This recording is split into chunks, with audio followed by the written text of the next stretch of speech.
Mélodie, la radio vintage forever. Il a longtemps parlé de Jodassin à la troisième personne, comme s'il fallait apprivoiser doucement cette figure à la fois paternelle et mythique.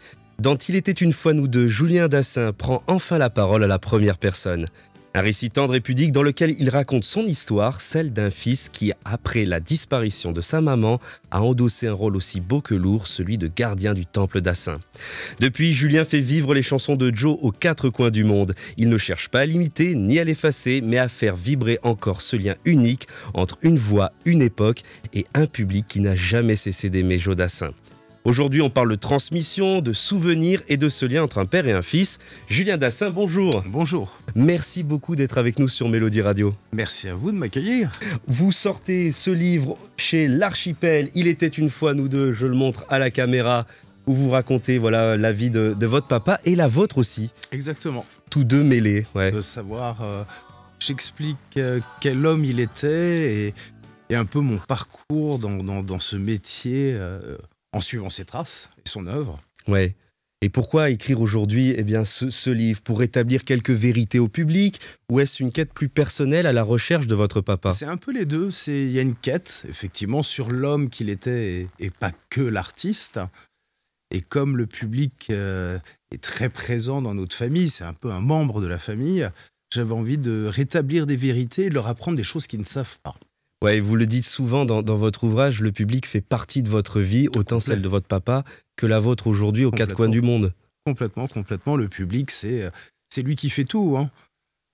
Si aujourd'hui je suis aux quatre coins du monde pour chanter les chansons de mon père, c'est parce que le public me le demande. Ouais. Si un jour le public ne me demande plus, je ne serai plus là. Ouais, et puis ça fait maintenant...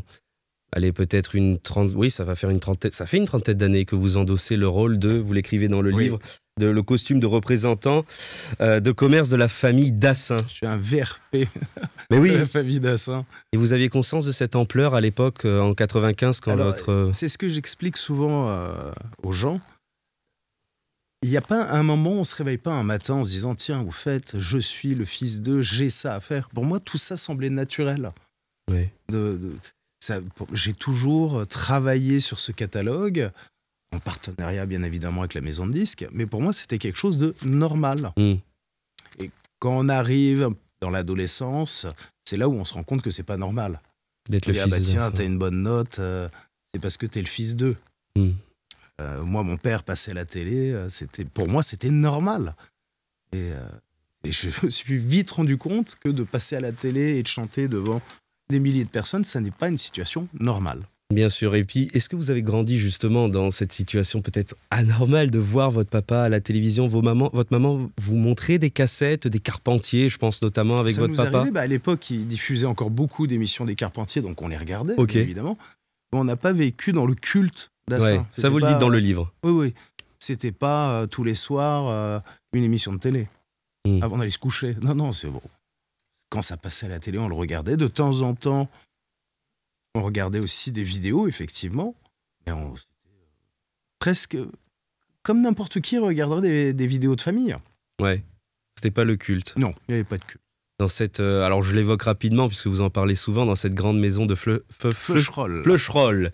Voilà, vous avez grandi jusqu'à vos 20 ans, je crois. Après, vous êtes parti. 20 ans, ouais, c'est ça. Jusqu'à 20 ans. Ah, Fleucherolles, c'est toute une histoire. C'était son rêve.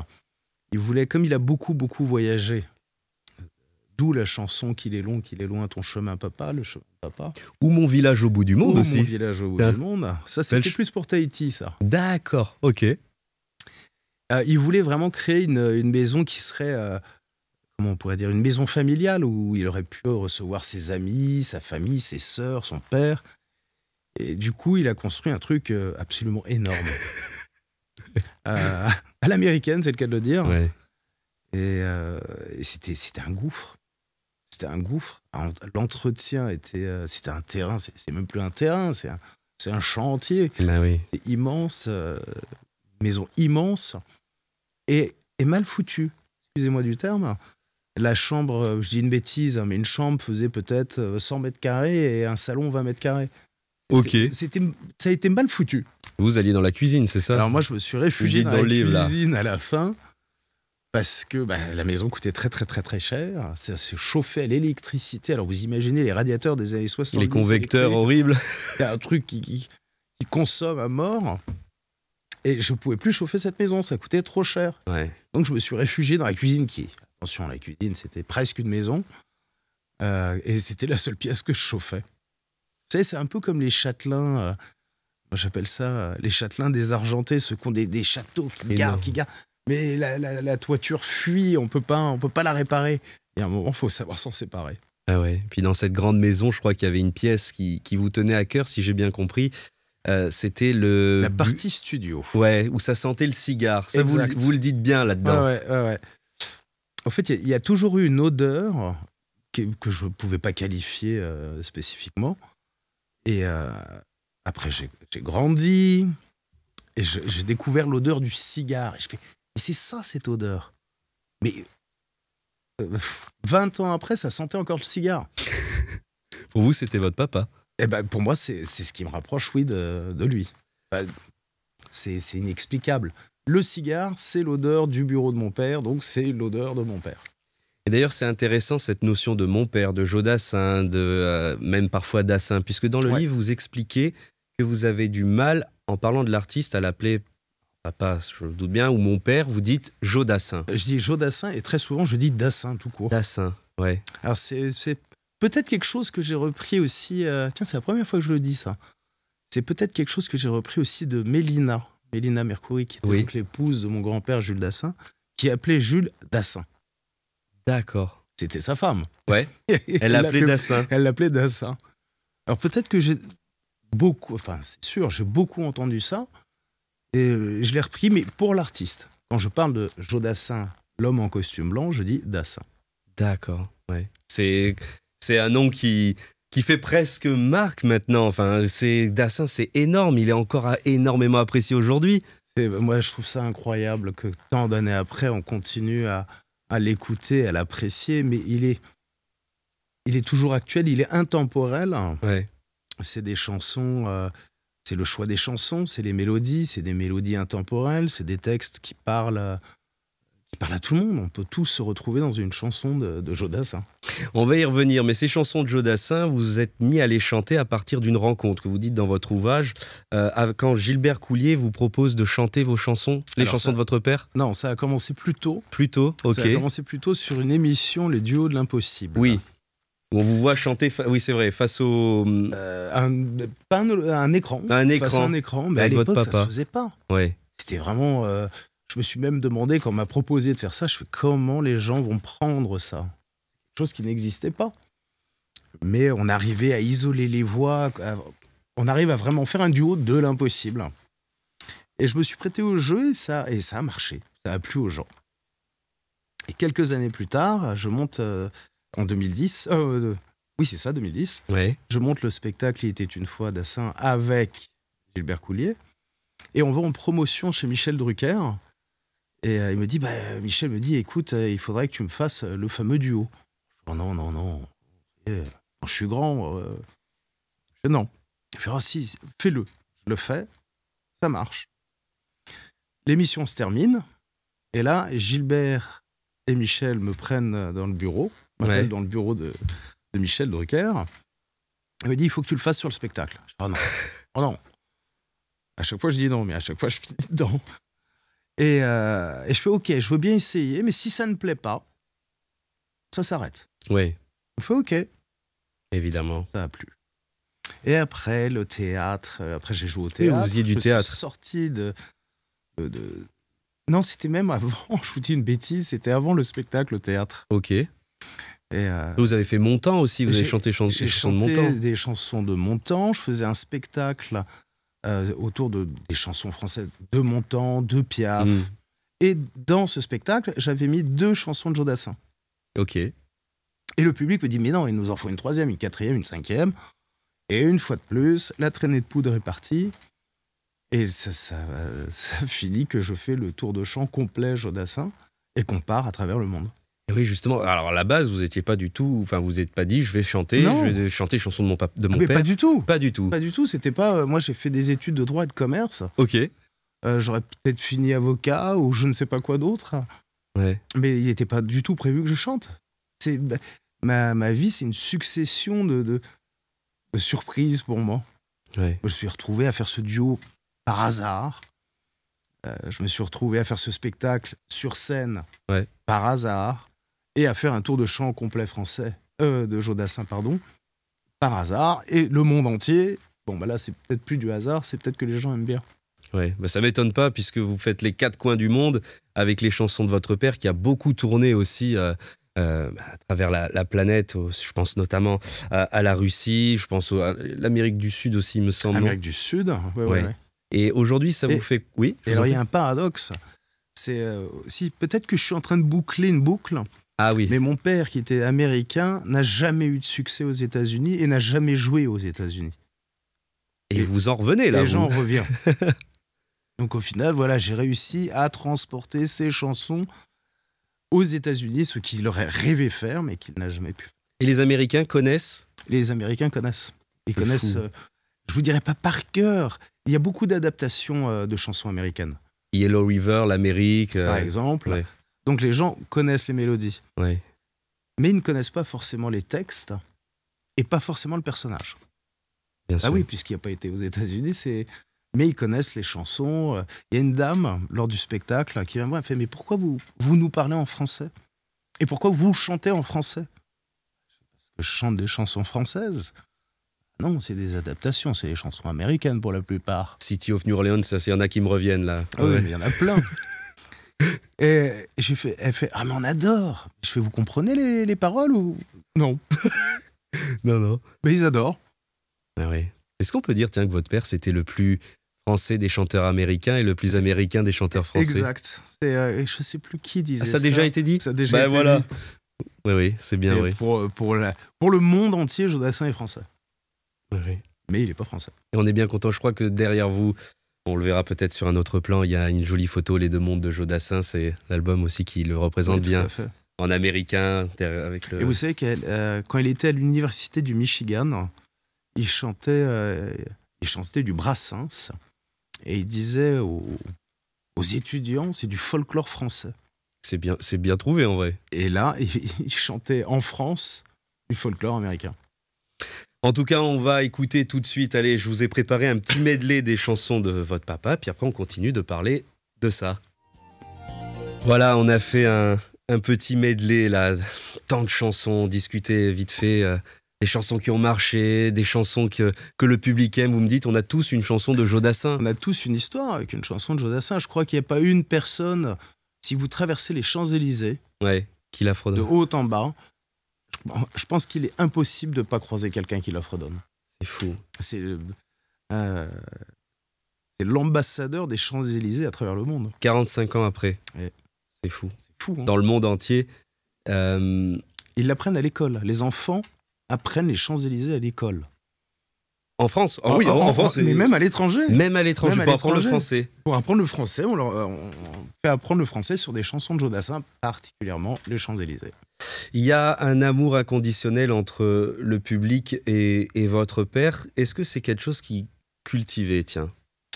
Est-ce que est-ce qu'il se sentait très proche de son public ? Ah oui. C'était ce que je veux vous faire dire, pardonnez-moi. Vous le dites dans le livre, la scène c'était tout pour lui. C'était un grand perfectionniste. Être devant son public, c'est qu'est-ce qu'il y a de plus beau. Être en studio, c'est bien. On est dans sa petite boîte, on est entre nous, mais il y a pas de, on n'échange rien. On échange avec un ingénieur du son. Bien sûr. Mais vraiment, pour avoir le succès d'une chanson, c'est le public qui fait le succès d'une chanson. Et quel est le meilleur endroit pour voir la réaction du public ? La scène. La scène. Et 45 ans, encore une fois, après sa disparition, il y a eu on va en parler parce que ça, je sais que c'est un sujet, on l'a évoqué vite fait. Il y a eu une chanson qui pourtant n'a pas été un tube à l'époque. C'est dingue, hein. Et qui est devenue l'hymne de toutes les fêtes. Je peux vous jurer, on le voit partout, on danse là-dessus, c'est Dans les yeux d'Émilie. Exact. Alors, qui n'a pas eu un énorme succès à son époque, qui est maintenant, on ne sait pas. C'est la magie aussi de la musique, hein. C'est un jour, on ne sait pas pourquoi, paf, il y en a une qui sort. Et c'est le cas des yeux d'Émilie. Et je vois les gens faire la fête. Alors je suis ravi parce que la mélodie est rythmée, tout est sympathique. Mais c'est une chanson triste, chanson de rupture. Une chanson de rupture. Et je vois les gens s'éclater, il n'y a pas d'autre mot. Dans les férias, dans les stades. Et partout, elle a fait de la musique. C'est un peu comme cette américaine, vous comprenez les paroles? Vous savez, Ah oui, cette américaine, oui, pardon. Excusez-moi. Non, non, mais c'est bien. C'est bien. Et ben là, c'est pareil. C'est une rupture. C'est fou, une chanson de rupture. Je crois que c'est une rupture au Québec, c'est ça? Au Québec, ouais. Entre un amour impossible au Québec.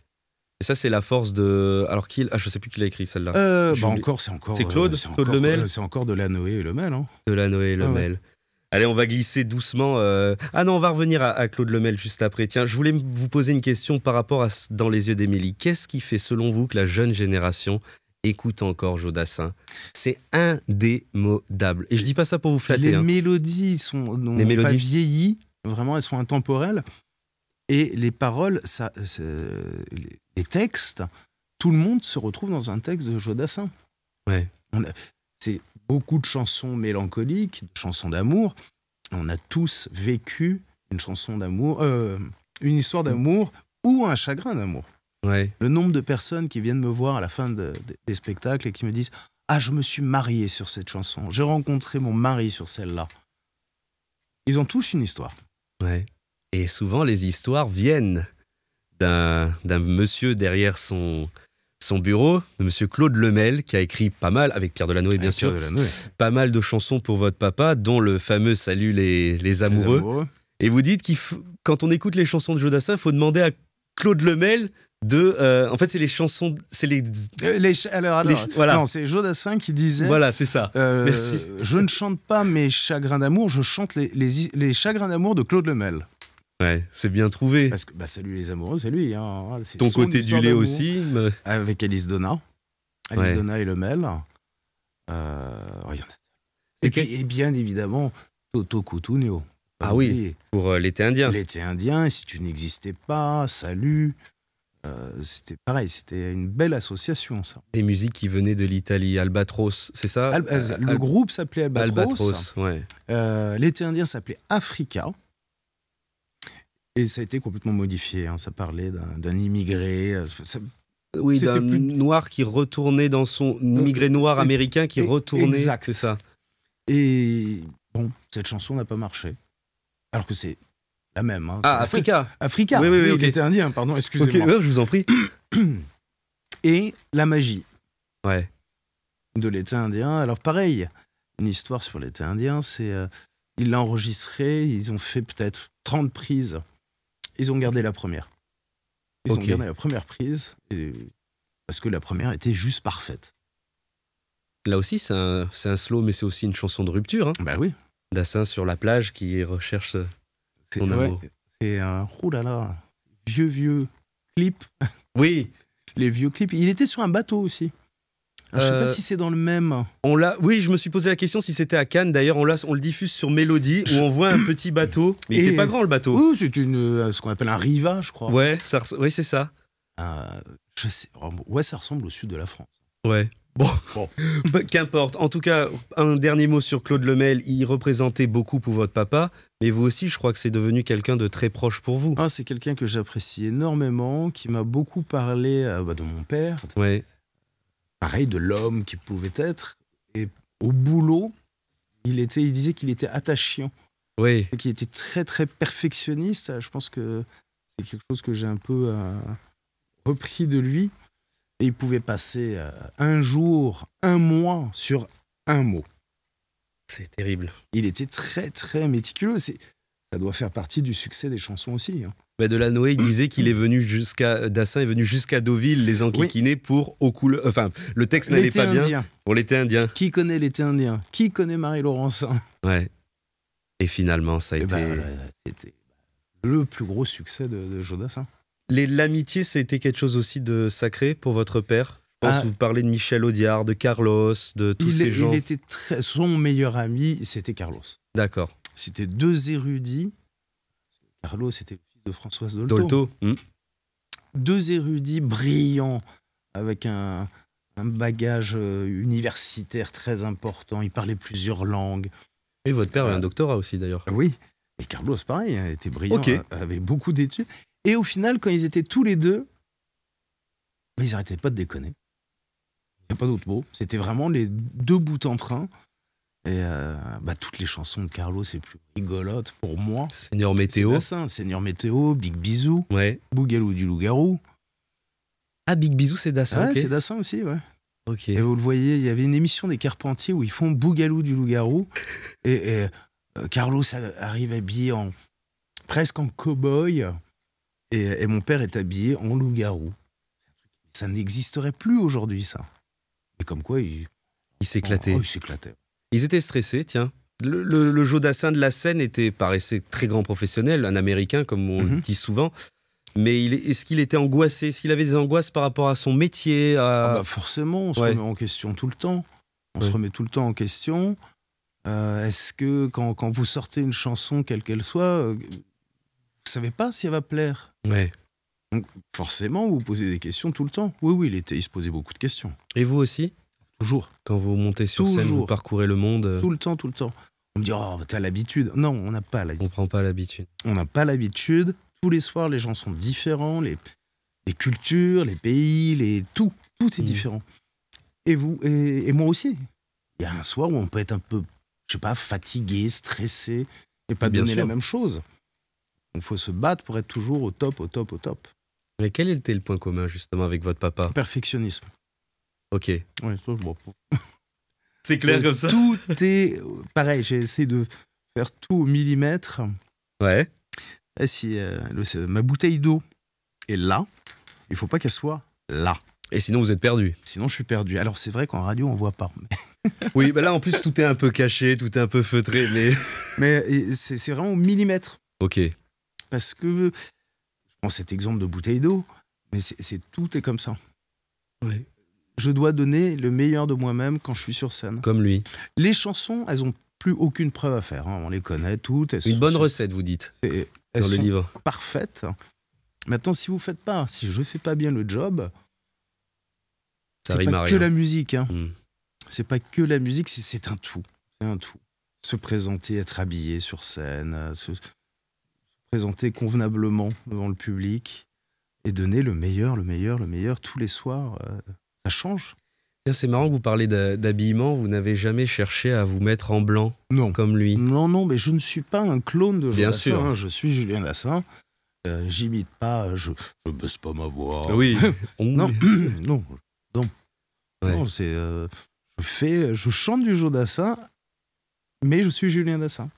Et peut-être que le soir, c'est une chanson de Sardou, ça aussi, dans le halo du projecteur, peut-être qu'il vous regarde. À chaque fois que je monte sur scène, je regarde les spots et je fais aidez-moi. Aidez-moi. Aidez-moi. Papa, maman, votre grand-père, ma famille. Mais je le fais tous les soirs, c'est un toc. Avant de monter sur scène, je sais pas, je fais ça. Et pourtant, mais t'as l'habitude. Non, je suis pété de trouille, il n'y a pas d'autre mot. Ouais, à chaque fois. À chaque fois. Et après, le meilleur moment? Le meilleur moment, c'est de voir d'imaginer que des gens ont pu passer. Je prends l'exemple du chauffeur-livreur, qui peut-être toute la journée a été dans les bouchons, a passé une journée plutôt compliquée, et le soir, pendant 2 heures, on va lui donner du plaisir, et qu'il a la banane en sortant. C'est beau. En tout cas, des belles anecdotes, il y en a dans cet ouvrage. Je le rappelle, il était une fois nous deux. Vous parlez d'archives dans votre ouvrage, justement. Oui. Mais malheureusement, on n'a plus d'archives de Joe Dassin parce que la maison a brûlé. C'est ça. Donc là, on a toutes les chansons. Il n'y aura plus jamais un master qui... Personne ne sait ça. Ok. Il est enregistré dans beaucoup de studios, dans beaucoup de pays. Est-ce qu'il y a une bande oublié dans un placard quelque part? Allez savoir. Ouais. Le dernier inédit qu'on ait trouvé, c'est justement 2005. Depuis l'année dernière, en fait, je vois une bande 24 pistes chez moi, sur lequel il y a écrit l'Amérique, l'été indien, enfin tous les titres qu'on connaît. Je dis, pas la peine de l'écouter, celle-là, on la connaît.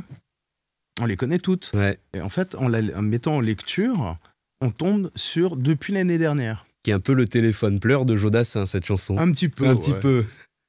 Et alors là c'est là où le boulot devient compliqué, parce que ça reste un travail. Qu'est-ce qu'on fait? On la sort ou on la sort pas? Vous avez bien fait. Oui, mais si j'avais appris qu'il n'en voulait pas, elle ne serait jamais sortie. Et en fait, là, ça y est, travail de détective. On va poser des questions à tout le monde, à Claude. Ouais. Et j'ai fait, mais tu te souviens de cette chanson? Il me fait, attends. Il cherche dans ses petits calepins. Je sais pourquoi elle n'est pas sortie. Parce qu'elle est de 75. Et face à l'été indien, ils l'ont mis de côté. Et ils l'ont tout simplement oubliée. Elle devait sortir, mais ils l'ont oubliée. Ouais. Donc ils voulaient la sortir, mais face au C'est succès fou de l'été indien, elle n'est pas d'oublier sortie. une Et nous, chanson on retrouve pareille. ça. Ouais. On retrouve ça. Est-ce qu'il y a d'autres inédits? Non, je pense pas. Je pense pas, mais qui sait? Et pour moi, c'est une question ultra importante. Est-ce qu'il y a une chanson de Joe Dassin que vous aimeriez faire découvrir? On parle des gros tubes. Il y en a tellement, mais tellement. Compliqué? Ah, moi, j'aimerais faire Alors, un album plusieurs. face B. Ouais, Parce bien que sûr. Il y en a, mais des magnifiques. Que les gens peut-être ne connaissent pas ou ont oublié, mais il y en a plein. La première femme de ma vie, Oui. De ton côté du lit. Anne Silla l'a reprise, tiens, ton côté du lit. De ton côté du lit, Ouais. j'ai pas entendu. Claude Lemel l'a dit à ce micro aussi, du coup je suis allé voir. Ah, Magnifique version d'Anne Silla de ton côté du lit. Ouais. Le costume blanc qui Bien qui sûr. résume bien la vie d'artiste. Hein. Il y en a plein. La première femme de ma vie. Elle faisait le trottoir. Du côté, Ah. Ils l'ont tous enregistré. Là, tous les trois, hein, je crois qu'ils l'ont oui. tous fait. La demoiselle de déshonneur. La demoiselle de déshonneur. Bon, celle-là, on va Carlos dire, l'a fait. on va dire qu'elle est un peu... Elle est moins d'actualité. Bien sûr. On est plus prude. Bien sûr. Ouais. Mais c'est une chanson que j'adore. Ouais, dans Joe Dassin, de toute façon, tout est bon. Même ses reprises, Guantanamera, Oui. ça me vient au fur et à mesure. Plein. Dans votre ouvrage, vous rétablissez aussi quelques vérités concernant votre maman. On va peut-être changer un peu de sujet. Vous pensez qu'il y a eu une injustice dans les médias, dans les biographies? Il y a une terrible injustice Ouais. auprès de ma mère. Ma mère est une jeune fille qui vivait en province. Province dans les années 70. Ouais. Elle ne connaissait rien à ce métier. Elle connaissait rien aux strass, aux paillettes. Alors dire que ma mère adorait les projecteurs, Ouais, ça, vous le dites. c'est fort poussé. On voit il y a une émission de télé qu'elle fait avec Michel Drucker, mon père et ma mère, Mhm. et on voit que ma mère n'est pas du tout à sa place, qu'elle est toute timide, elle a presque peur de tout ça. Sous les projecteurs. Et de dire qu'elle aimait les projecteurs, c'était faux. Il y a eu quand même une petite relation.